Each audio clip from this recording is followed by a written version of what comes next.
Hello and welcome to your Tap Tuesday travel webinar for December 4th, brought to you by Travel Alliance Partners.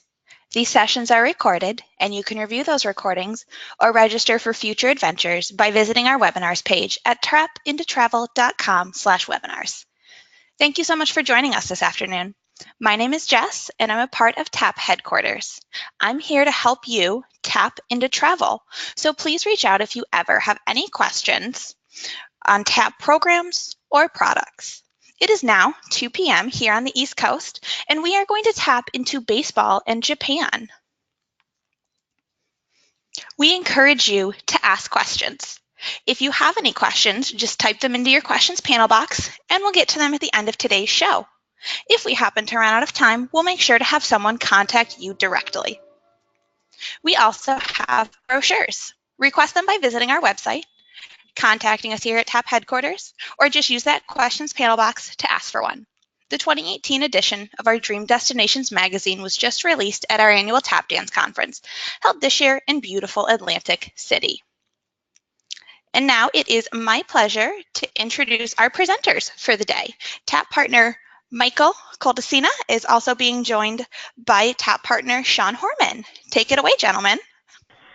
Well, thanks, Jess. It's a pleasure to be doing these. I always look forward to for this opportunity, and I'm especially glad to have Sean Horman from Western Leisure here with me today. I think this is a perfect example how our TAP partnership can give us a great benefit by working with other trusted operators, especially when we're looking to do something that's outside of our wheelhouse. Japan isn't something that we do on a regular basis, and it is something that Western Leisure has a great experience in, and there was no sense for us to recreate the wheel, so we turned to our partnership, and it's been a great benefit to us.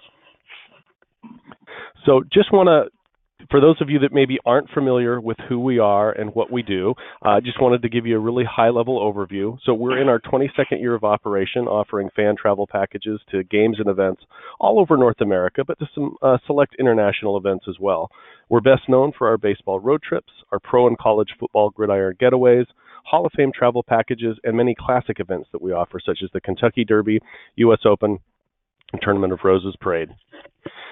Our experience and attention to detail, as well as our customer focus, have enabled us to have a high return guest rate. We've also partnered with many great organizations such as the National Baseball Hall of Fame, and of course, many different partner companies that make up Travel Alliance partners, such as Western Leisure, and this has allowed us to offer many exclusive features in select tours. But today we're going to talk about baseball in Japan. Our program is Cultural Highlights of Japan with Baseball and Sumo, and it's really been an interesting opportunity to get to put this trip together with Sean at Western Leisure. You can see that there's a lot included. One of the complexities with any type of sporting event is the procurement of tickets, and it's only been really very recently that we've been able to work with Major League Baseball for tickets for these particular games, and we have made them the Major League component optional, whereas the included games are the 2 Nippon League spring training games, and then you have as your option to include the doubleheader that is an exhibition between the Seattle Mariners and a yet-to-be-announced Nippon League team, and then also the Oakland Athletics and a yet-to-be-announced Nippon League team. And then there's also 2 regular season games. This will be the first 2 regular season games of the 2019 season that will be between the Oakland Athletics and the Seattle Mariners. All of your transportation within Japan is included. As you can see, 12 breakfasts, 11 dinners, 1 lunch, and a lot of sightseeing. We're going to cover a lot of things. It's really a great trip for a first-time traveler to Japan, or even to someone that's been in country once or twice.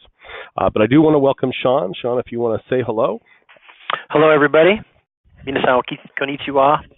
We'll get you started right. Yeah, it's glad to be here and glad to partner with you. This is, to us as well, a very exciting trip.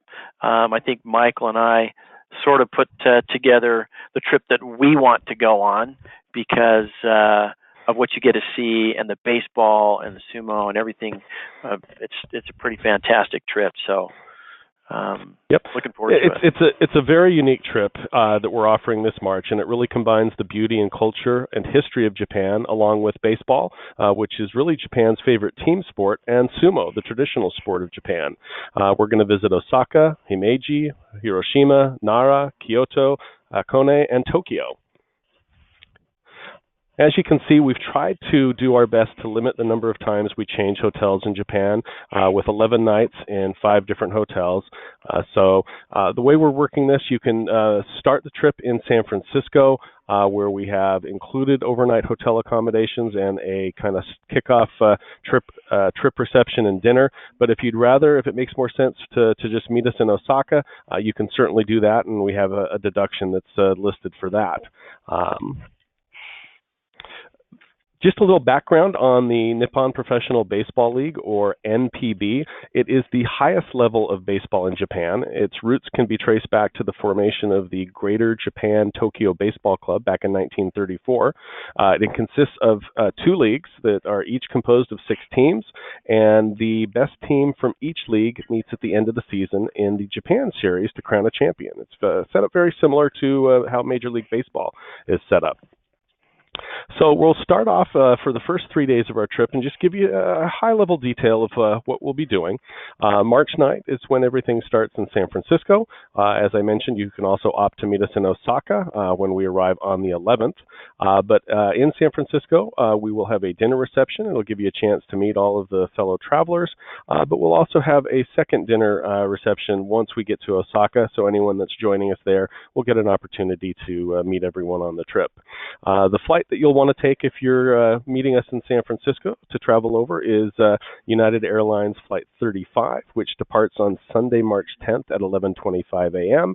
and arrives into Osaka on 3:35 p.m. on the 11th after having crossed the international date line.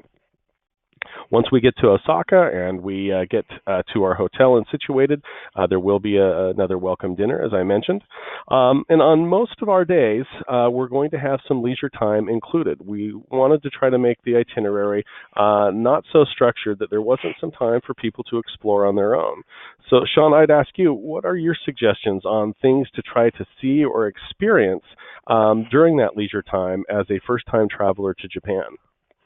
I think this may be true for any time you're in a new country or new culture, and my suggestion would definitely be to not be afraid of just leaving your hotel and walking around the area, walking around the neighborhood. Sometimes it's a little intimidating because it is foreign. Everything's written in Japanese, but Japanese people are so friendly and so welcoming and so accommodating, and many of them do. I mean, all the people in Japan do take some English study to some degree in elementary and junior high and even high school. So there's a little bit of working language there, but I've been to countries that I don't speak the language and have found that just getting out and walking around, because you're going to go and see small historical temples, local markets, local little restaurants and things like that. So we're including the big stuff in the itinerary, but it's those little things and just the interaction you have with the community that you will only get if you leave the hotel and walk through the area nearby. I agree. When I've traveled, it's those small experiences that aren't on an itinerary, they're not listed in a guidebook, that tend to be the ones that resonate with me the most and tend to remain in my memory for long periods of time.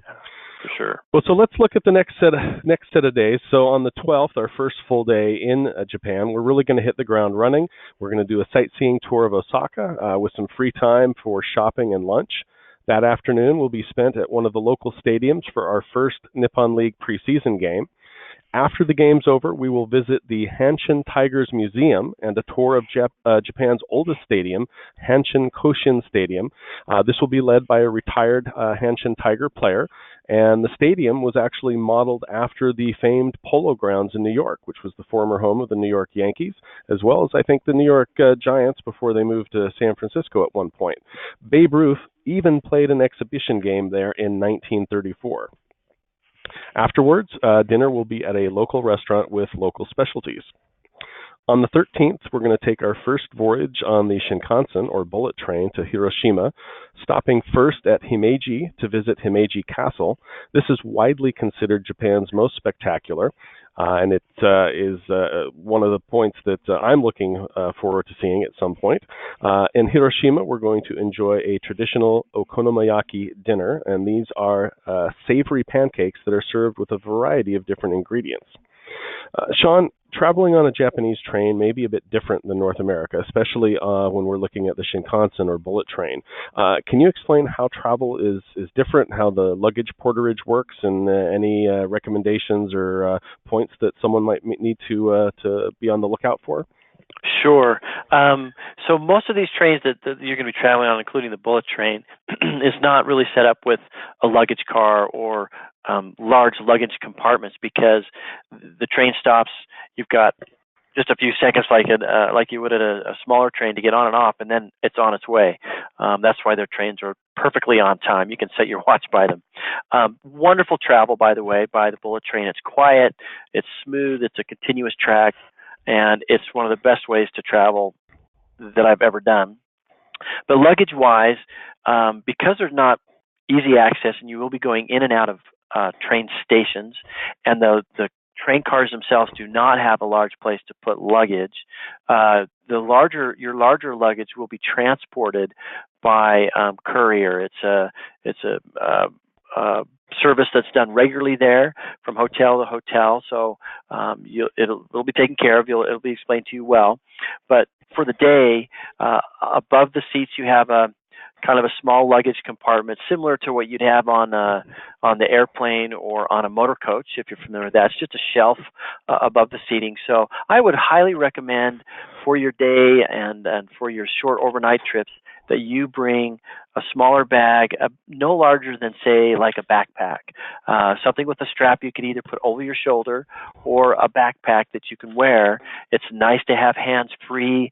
Again, you'll be going in and out of train stations. You'll be going up and down stairs.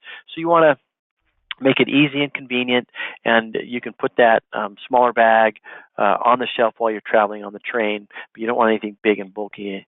It'll just make your life a lot easier. Well, it sounds like maybe the rest of the world needs to take some cues from Japan, and maybe try to do this for longer trips when using by train, or maybe even now by air for shorter trips. Yeah. The service there is absolutely the best in the world. That's one of the things I loved most about living in Japan, is how good the service is. So you'll be well taken care of. Nothing you have to worry about. You'll take your luggage down in the morning, and they'll take care of it. And when you get to your hotel in the evening, it'll be there, ready and waiting for you. Great. Well, so on our next day, the 14th, we're going to take a ferry out to Miyajima to visit the Itsukushima Shrine, which is a UNESCO World Heritage Site situated in Hiroshima Bay. We'll also visit the Fude no Sato Calligraphy Museum and try our hand at this ancient art form. And then before taking another trip on the Shinkansen to our next stop in Kyoto, we'll have a tour of Hiroshima and be able to explore Peace Memorial Park and learn about that fateful day when the atomic bomb was dropped. Dinner will be in Kyoto that evening, and then a little bit of leisure time after dinner is finished. On the 15th, we're going to travel to Nara by motor coach and visit the Kasuga Taisha Shinto Shrine. This is Nara's most celebrated shrine, and it was established at the same time as Tokyo and dedicated to the deity that is responsible for protecting the city. The shrine is known for its beautiful stone lanterns, and Nara was actually the capital of Japan during the 8th century and is still a center for Japanese culture, history, and art. Sean, we're visiting a number of shrines on this trip. Can you offer any advice, insight, guidance on how Japanese view these shrines? And is there anything that one needs to do while visiting, or more importantly, are there things that we shouldn't be doing while we're visiting to make sure that we're showing the proper respect? Oh, those are great questions. I think it's mostly would be common sense, but these are religious and sacred sites to the Japanese and to the people, and they view them as maybe even historical as well if they're not too religious. But they are sacred sites, and just common sense respect and recognizing that you're in a sacred place to these people.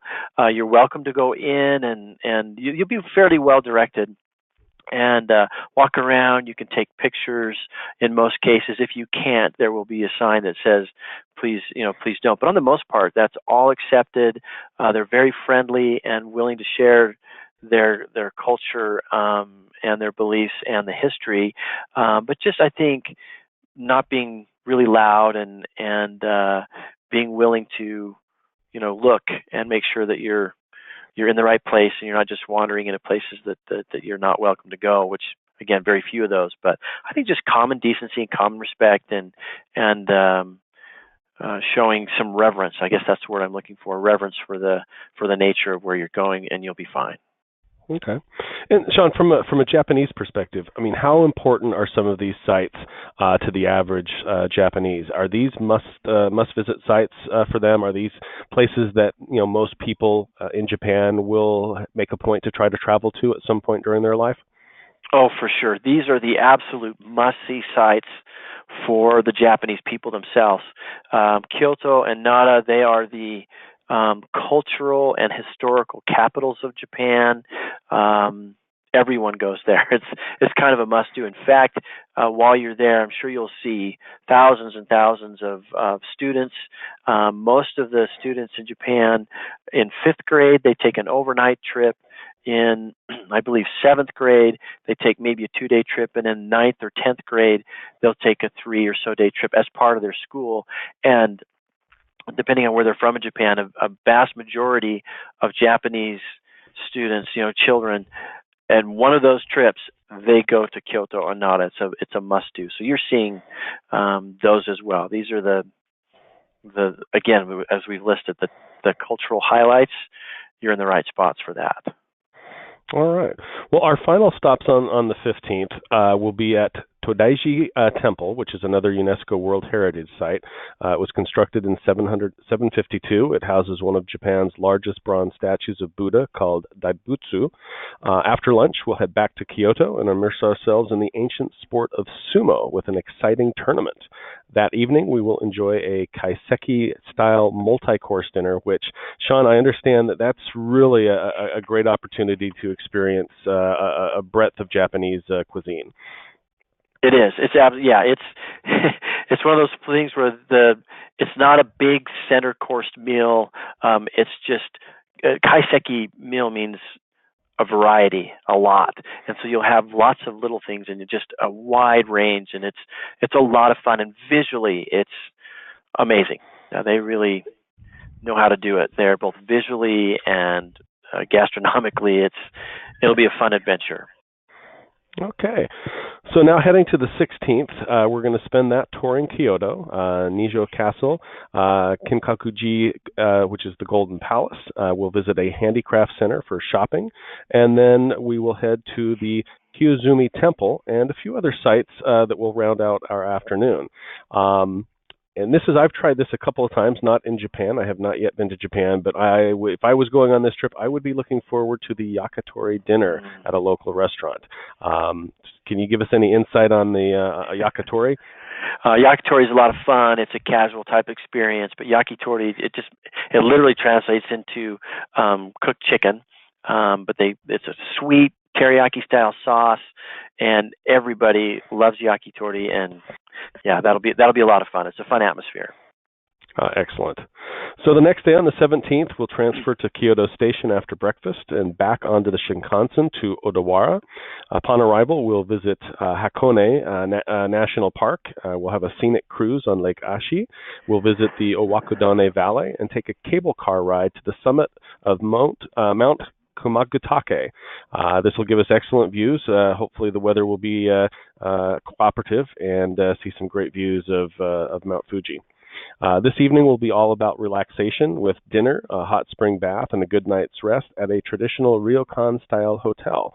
Sean, can you tell us what is a traditional ryokan-style hotel, and how does it differ from other hotels on this trip?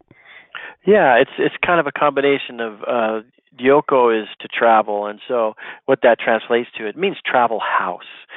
So that might give you an idea of, just think of it as more of like a traditional inn somewhere else. And this will give you a great opportunity for an evening to be in more of a traditional style hotel that hasn't been geared towards kind of modern or foreign travelers.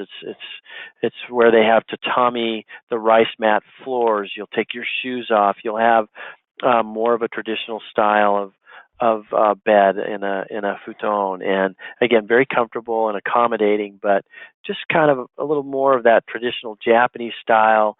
The service there is again very traditional, so you can experience. It's a little closer to just like an inn. It's kind of like going to a Japanese house, I would say, and how the Japanese lived, and just kind of experiencing that warm comfort of a small inn. It's a little bit bigger hotel, but that's the style. Wonderful traditional foods are usually served there with the Japanese dinner. At this particular one, there's an onsen, that is the Japanese hot spring bath, which is also a very nice kind of a tradition to do there along with your stay. So a very Japanese experience at a ryokan style hotel. Excellent. So now moving on to the last section of our trip. That next morning on the 18th, after breakfast, we will leave Hakone and travel to Tokyo, where you'll have the option of enjoying a doubleheader at the Tokyo Dome between the Seattle Mariners and Oakland A's. Will both play a Nippon League game, or excuse me, a Nippon League team. After the game, then you'll have more leisure time and dinner at a local restaurant. On the 19th, we will take a day trip to Kamakura, just outside of Tokyo, to visit the great image of Buddha. We will go to the Komachi-dori shopping district and also to another Shinto shrine. Lunch is included on this day, and then the remainder of the day will be at leisure. And Sean, I can imagine that there's just a wealth of things to discover in Tokyo. Is there something that isn't included that you would suggest to anyone to try and see, experience, or visit? Well, I definitely would go to the Imperial Palace there. I don't believe we've included that, and it's something you can walk to or easily get to by train from anywhere in Tokyo. Just beautiful, and the surrounding area is really the center of Tokyo. So while you're there, I think that would be one thing that I would definitely suggest that you experience. All right. So on the 20th, breakfast, of course, again at the hotel, and then we'll have a day of sightseeing in Tokyo. On the way to the Tokyo Dome, where we'll be visiting the Baseball Hall of Fame Museum. This will include a meet and greet with a local baseball celebrity. After lunch, we're going to visit the Meiji Shinto Shrine before arriving at the Ginza, one of the busiest streets in Japan. It's a high-fashion boutique, department stores. We'll have the opportunity to experience Japanese culture, including sado, which is the tea ceremony, and bato, which is swordplay, and just really get a feel for what Japanese culture was like back in the day. That night, we will go back to the Tokyo Dome, and it'll be the first regular season game of the 2019 MLB season between the Oakland A's and the Seattle Mariners, and dinner is included in the game if you choose to do this game. On our last full day in Japan, on the 21st, it will include a Tsukiji outer market, as well as a river cruise. And the final game will be that evening between the A's and the Mariners again, and of course dinner is also included in the game. Our final day, our departure day on the 22nd, we will leave in the early afternoon after breakfast and head out to Tokyo Narita for flights home. Sean, do U.S. citizens need visas to enter Japan? No, there's a agreement with Japan. It's one of those as you're traveling, you do not need a visa, just your passport. So it's very easy. Oh, excellent. Well, I know we've got a lot of interest in this trip, and it's really been exciting to work with Sean and Western Leisure as we've been putting this together. It's I think best of both worlds. It's featuring some great sporting events, both Major League Baseball, Nippon League Baseball, the two exhibition games between the Nippon League teams and the Major League Baseball teams, Sumo, which I think fascinates a lot of people. So we're really excited about this.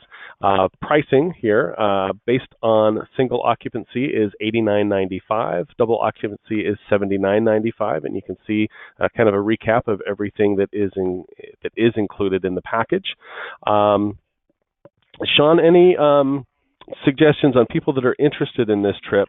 How might you prepare for an initial trip to Japan? Is there any type of reading that might be well to set someone up for their first experience in Japan? We are so fortunate to have so much access to things online and with technology. I certainly would recommend to do a little research ahead of time and about that. You can even there's Google Translate. You can load that on your phone, and I've tested it, and the translation between English and Japanese on Google Translate is excellent. That might help you get a little further, but Japan is a wonderful modern country with modern conveniences. You don't have to worry about drinking the water anywhere in Japan. It's a great place to explore and shop and experience another culture. It's extremely safe. There's just things you don't have to worry about. You don't have to worry about crime or pickpockets or anything like that, like you might think of in other places.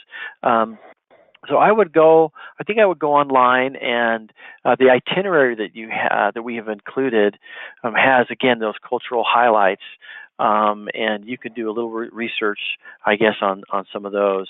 Culturally, the Japanese are they're very polite, is I think a good term, and they're very respectful of other people. It's a very crowded country, so I think that's the thing, is that maybe think about, if you want to research a little bit about some of the niceties, just like you would learn a couple of, a greeting, a thank you, and practice bowing a little bit, because they don't shake hands, they bow, and just a nice little bow. It's a common courtesy to when you meet someone, or when you've finished a transaction, like you're leaving a restaurant, or you've paid someone at the store and you're leaving, a little thank you and a bow. I'm sure there's a video somewhere. I haven't looked for one online, but I think just some common courtesies like that is a great way to prepare for your trip to Japan. Great. Well, this trip is up on the Tap Into Travel site, so anyone that has additional interest, you can certainly explore the full itinerary there. Jess, I'll turn the time back over to you. Well, thank you both very much. This sounds like a fantastic trip, and we do have just a few questions. Firstly, can you speak to the handicap accessibility of this trip, or the portion of walking in this trip? Sean, do you want to take that one? Sure, I'll take that one. They do have an act, but they're not to the degree in Japan as the ADA is here in the United States. Accessible is good. If we're talking about a wheelchair, it's pretty good, but I don't think that we can guarantee wheelchair access to every location.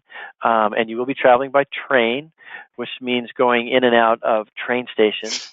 So I think the overall walking in this tour will be moderate, maybe a moderate plus. There will be steps involved, particularly some of the shrines that are historical.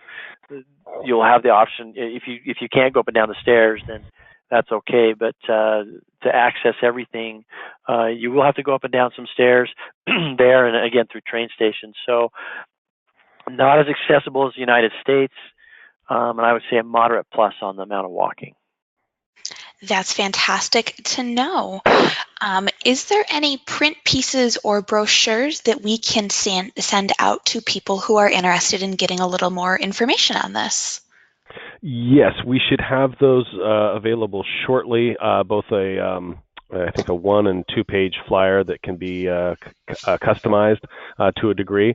So if the question has been typed in, then I will, when I get the report, I will reach out to anyone that has interest. Or you can always take my contact information and contact me directly, and we'll make sure that you get hooked up. Yes, absolutely. And as a reminder, this webinar is being recorded, so you will be able to access the information at any time. Michael's information is right on the screen if you are interested in getting a print piece about this. Sean, can you speak a little bit to the weather in Japan at this time of year? Sure. It's spring time there. It's Japan is a fairly mild climate, so I think you'd be prepared with layers. Definitely want to have a rain jacket. It's going to be in the be mild temperatures. Probably that time of year, it's anywhere from the 60s, upper 50s through the upper 60s into the 70s, and then just moderately cool at night. So very nice time to travel in Japan for sure. Well, fantastic. We really appreciate you both joining us today. Thank you so much, Michael and Sean. Thank you. Thank you, everybody. And thank you all so much for participating in today's webinar. Don't forget to check out the hundreds of tour packages on our website, tapintotravel.com, and be sure to connect with us at Tap Into Travel on Facebook. Please join us again next week to tap into another great webinar and another great trip. From all of us at Travel Alliance Partners, thanks again for joining us and have a wonderful day.